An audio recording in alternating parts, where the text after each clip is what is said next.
คณะบริหารรัฐวิทยาการการเมืองกระทรวงป้องกันความสงบจัดกองประชุมเลขเปลี่ยนและสินบนบันทึก MOU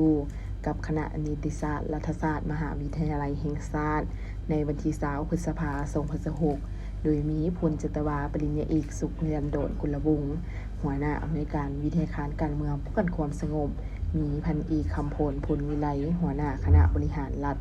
และทานปริญญาเอกสมฤทธิ์แก้ววงศักดิ์หัวหน้าคณะนิติศาสตร์รัฐศาสตร์พร้อมด้วยพนักงานครูอาจารย์ทั้งสองฝ่ายเข้าร่วม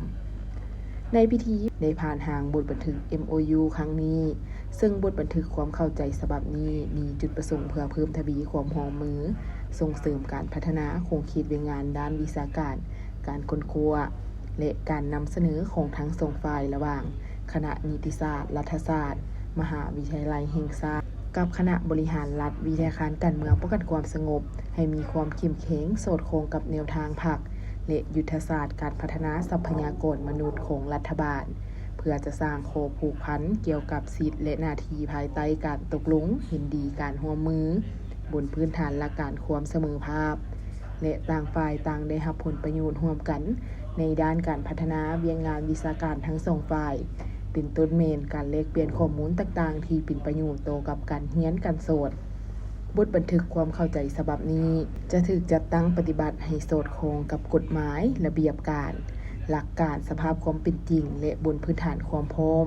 ทั้งสองฝ่ายทุกกิจกรรมและการจัดตั้งปฏิบัติที่เกิดขึ้นในบทบันทึกความเข้าใจฉบับนี้จะถูกกำหนดและตัดสินร่วมกันของทั้งสองฝ่าย